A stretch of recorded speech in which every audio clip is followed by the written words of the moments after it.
Hello, scholars. Today is Monday, October 12th of 2020, and it's our second day of interim review. Today, our topic is actually pretty focused. It's on endothermic and exothermic reactions. So our first objective is that Knights will be able to differentiate between endothermic and exothermic chemical reactions, and the second is that Knights will be able to determine whether a given reaction is endothermic or exothermic based on evidence. So let's jump right in. So during a chemical reaction, molecules will break apart and rearrange. You can see that this reaction shown in the animation started with the yellow atom bonded with the blue atom. That molecule broke apart, the atoms rearranged slightly, and the product is the green atom bonded with this blue atom. So when this happens, the chemical bonds that are holding the atoms together must be broken, and then new forms must be formed. So you can see at the beginning, the bond between the blue and the yellow atoms, the bond that's holding those together is broken, and then a new bond is formed between the green and the blue atom. So in pretty much all molecules, there's energy stored in the bonds that hold those atoms together.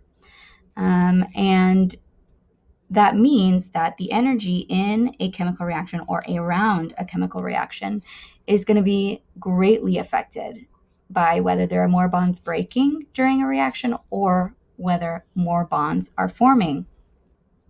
We can explain why that is by comparing the forces between atoms to magnets. So again, a chemical bond is the attraction, the force that holds two atoms together. There's energy stored there. Now, when bonds form, when two atoms come together to form a molecule, the creation or formation of that bond is very similar to magnets attracting. You can see in this image, these two wooden blocks are just being used to nudge the two magnets closer together. And once they get within a specific distance, they will do the rest on their own. And that's exactly the same as atoms. Atoms just want to bond to each other. And so if they get close enough, they will just come together on their own. And it really doesn't take very much effort or energy at all.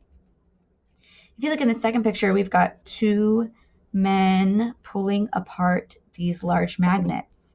When you pull apart strong magnets, there is some resistance there. So it requires a little bit more, actually a lot more force and effort to pull apart magnets.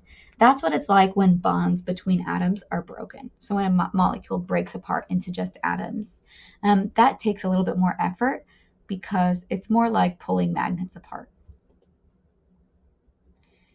So we'll start with exothermic reactions. In an exothermic reaction, bonds are mostly being formed. So forming bonds, like we talked about with the magnets, is relatively easy for atoms. They really want to do it. And so just like magnets, when they get close enough, they'll just come together on their own. So when a chemical reaction occurs and there are more bonds that form than there are that break, so again, more atoms are coming together and forming molecules than they are breaking apart, the reaction ends up having more energy than it needs because it's so easy to form those bonds. It's got all this extra energy and it doesn't really need it anymore. And so as a result, the reaction will get rid of that extra energy just by releasing it into its surroundings. And that's what makes this reaction exothermic. The root word of exothermic is exo, and that means out of or away from, just like the energy in an exothermic reaction goes out of or moves away from the reaction itself. This is the same root word of exhale, like to breathe out, and exoskeleton, which is the shell type protective layer on a bug that makes it sound crunchy when you step on it. Here's a diagram or like a model to represent what's happening during an exothermic reaction. The system represents the reaction that's happening. Those are the substances that come together and react. and that's the light blue portion. The dark blue portion is the surroundings, whatever it is that's around that reaction, whether it be a glass or a beaker or even just air.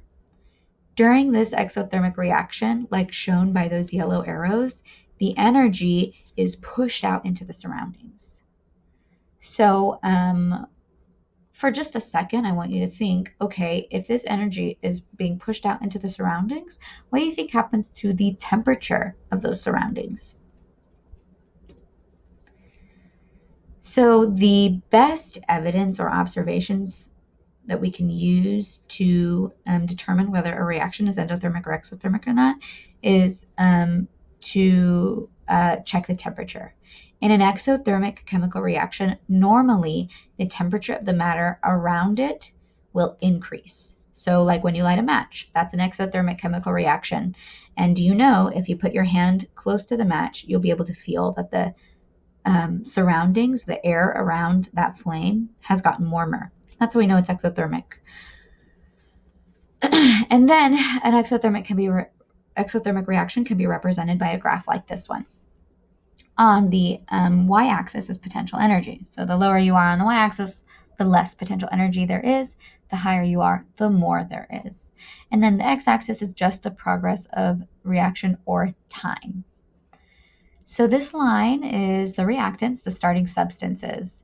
And then this line is the products or the ending substances. You'll notice that this reaction does have to absorb a little bit of energy, even though it's exothermic. That's true for pretty much all reactions. They have to release some and absorb some.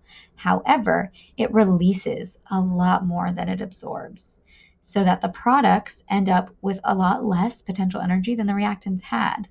That shows that overall, the energy in the reaction decreased. And so that means that energy must have just been released into the surroundings, and that's why we end with less energy than we started with. Let's move on to endothermic reactions. So when bonds between atoms break, much more energy is required, just like pulling strong magnets apart. So when in a reaction you have more bonds that are breaking than forming, that's going to need more energy because it takes more energy for those bonds to break.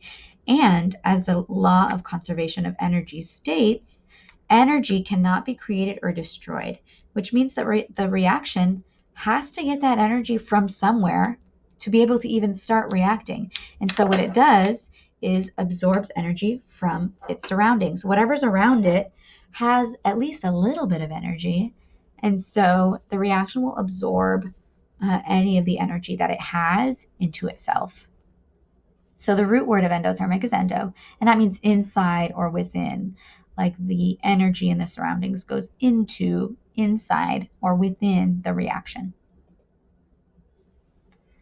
So this represents the endothermic reaction. Here's the system with the substances. We also have the dark blue surroundings and the arrows that show during an endothermic reaction, the energy outside of the system is pulled into the system.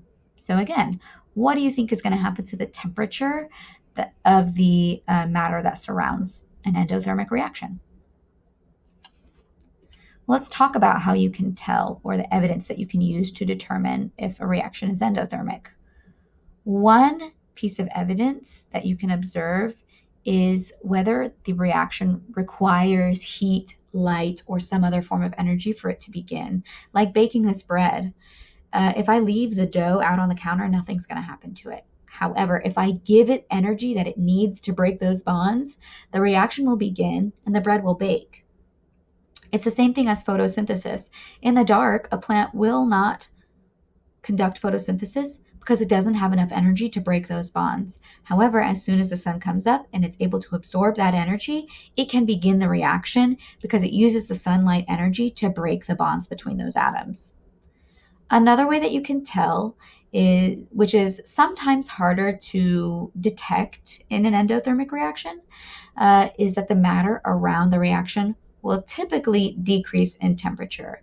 So some examples of this would be an instant cold pack. Inside a cold pack, there are chemicals, and when you squeeze it, they mix together, and then they absorb energy from the surroundings, which makes the pack cold. Another example would be baking soda and vinegar. If you have baking soda and vinegar at home, you can combine those and you will feel the container physically get colder. And here's the graph that represents endothermic reactions. Again, we have potential energy on the y-axis and progress of reaction or time on the x-axis. So here you have the reactants, the starting substances, and you'll notice they must absorb a lot of energy before the reaction actually begins, which is at the peak. So when it begins, it does release a little, but where the products end is still much higher than the reactants. So between the reactants and the products, overall, the energy increased. So that tells you it must have absorbed energy from its surroundings in order to increase. So that's it for endothermic and exothermic reactions. If you have any questions, please reach out to me. Your assignment today is to complete the quiz on quizzes. But if you need extra practice, there's also a set on Quizlet that you can use to study before your interim. So let me know if you need anything, and good luck, and I hope you have a great day.